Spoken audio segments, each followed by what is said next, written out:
पूर्वी दिल्ली से बीजेपी सांसद गौतम गंभीर इस वक्त हमारे साथ हैं। गौतम जी, क्या लग रहा है, क्या चौथी बार आपको लग रहा है कि जनता एक बार फिर बीजेपी को मौका देगी? देखिए, मेरा मानना है कि जनता सच्चाई के साथ जुड़ेगी। जिन्होंने ईमानदारी से काम किए, जिनके पास हजारों करोड़ रुपए नहीं है टैक्स पेयर के अपने विज्ञापन और अपनी राजनीति चमकाने के लिए, उनके साथ नहीं जुड़ेगी। जो 15 साल में एमसीडी ने काम किया, चाहे वो लैंडफिल को लेके हो, चाहे वो ढलावघर को बंद करके जन रसोई में बदला हो, चाहे वो लाइब्रेरीज बनाई हो, चाहे वो वेस्ट सेग्रीगेशन हो, चाहे वो डोर टू डोर कलेक्शन हो, चाहे वो उसके बाद अगर आप देखें किस तरीके से डेंगू के टाइम काम किया, जिस तरीके से स्वीपिंग मशीन्स ली गई हो, जिस तरीके से स्प्रिंकलिंग मशीन्स ली गई हो, ये सारे एमसीडी के काम हैं। सिर्फ दुर्भाग्य की बात यह है कि हमारे पास वो करोड़ों रुपए नहीं है जो मुख्यमंत्री और आम आदमी पार्टी के पास है वो नैरेटिव सेट करने के लिए। गौतम, अभी ट्वीट किया अरविंद केजरीवाल ने सुबह कहा कि कट्टर ईमानदार लोगों को वोट दीजिए, कट्टर बेईमान को मत वोट दीजिए, आप गुंडाई लफंगाई इस तरह के शब्दों का इस्तेमाल किया, कटाक्ष किया एक तरीके से अरविंद केजरीवाल ने बीजेपी पे। कैसे देखते हैं आप? जैसे वैसे कमाल की चीज़ है, वो कुछ भी बोलते हैं, वो कुछ भी लिखते हैं, आप उसको सच बनाने की कोशिश करते हैं। आपने तो पिछले 8 साल में कभी भी उनसे नहीं पूछा, आप हमसे लैंडफिल की बात करते हैं। आपने उनसे पूछा नहीं कि यमुना का क्या हाल है,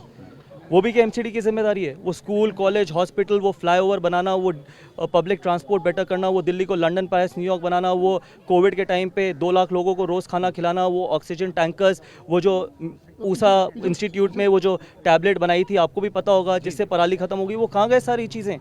बता, पूछिए ये सवाल, क्योंकि ये भी दिल्ली की जनता के लिए इंपॉर्टेंट है। एमसीडी तो जरूरी है ही, कूड़ा तो जरूरी है ही, और कूड़ा उठ भी रहा है और लैंडफिल नीचे आ भी रहा है, लेकिन मुख्यमंत्री का बाहर आके ये जवाब देंगे। उसी मुद्दे पे सबसे ज्यादा वो प्रहार कर रहे हैं कि कूड़े के पहाड़ बीजेपी ने बना दिया। आपको याद होगा, आपने गौतम लगातार आप कहते रहे कि सात बार जा चुके हैं मुख्यमंत्री चुनाव के ही समय, आप लगातार कहते रहे, लेकिन फिर भी उन्होंने उस मुद्दे को जोर शोर से रखा। कूड़े का उन्होंने नहीं रखा, मीडिया ने रखा है।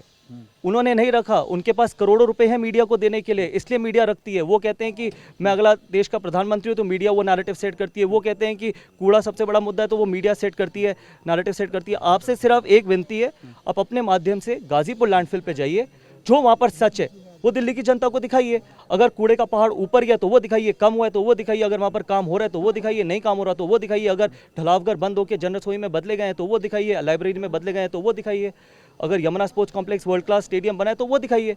लेकिन ये मत बोलिए कि वो नैरेटिव सेट करते हैं। नैरेटिव सिर्फ उनके जो उन्होंने खर्चा किया विज्ञापनों पे और मीडिया पे, वो सेट करता है। ऐसी बात है गौतम, वो कहते हैं कि 15 सालों में बीजेपी ने ऐसा कुछ नहीं किया, और अब इस बार जो है दिल्ली की जनता के लिए उन्होंने क्या किया? साफ पानी आता है आपके घर में? नहीं, राजेंद्र नगर में ही लोगों ने कहा कि मैं सुबह से साफ पानी आता है, शिकायत की लोगों ने। साफ पानी आता है आपके घर में? नहीं आता। एक नया कॉलेज बना है दिल्ली में, एक नया हॉस्पिटल बना है दिल्ली में, एक नया फ्लाईओवर बना है दिल्ली में, कितने नए स्कूल बनाए हैं? ये क्लासरूम्स ऐड करके पोटा कैबिन में अगर आप इसको भी स्कूल बनाने में कहेंगे तो इसका मतलब ये है कि ट्रेन में अगर ट्रेन के डब्बे ऐड कर दिए जाएं तो उसको अगर आप ट्रेन बढ़ा देंगे तो इस तरीके के मुख्यमंत्री हैं आप, और इस तरीके की राजनीति करना चाहते हैं। यमुना में आप सोचिए, ये वो मुख्यमंत्री हैं कि जो स्प्रिंकल करते हैं फोम को साफ करने के लिए। कम से कम दिल्ली की जनता के साथ इतना तो खराब मत करिए। आपने दिल्ली की जनता को सिर्फ एक मनी मेकिंग मशीन बनाया है, यहाँ से पैसे लो, लिकर पॉलिसी पैसे से पैसे लो, पंजाब में इलेक्शन लड़ो, गुजरात में इलेक्शन लड़ो, हिमाचल में इलेक्शन लड़ो, और वापस आके फिर दिल्ली की जनता को लूटो। मुद्दों का असर रहेगा गौतम इस बार चुनाव पे? देखिए, वो तो आपको 7 तारीख को पता चलेगा। मेरा काम है सच्चाई के साथ जनता के बीच में जाना, मेरी पार्टी का काम है, और वही हम करने की कोशिश कर रहे हैं। ये थे पूर्वी दिल्ली से बीजेपी सांसद गौतम गंभीर, और उनका साफ तौर से कहना है कि कौन पार्टी क्या प्रोपेगेंडा करती है उससे हमें लेना देना नहीं है। बीजेपी ईमानदारी से जनता के लिए काम करती है, और जो काम की है उन्हीं मुद्दों को लेकर वो जनता के बीच जा रही है। ब्रजनीश सुनील के साथ सुमंत कुमार, TV9।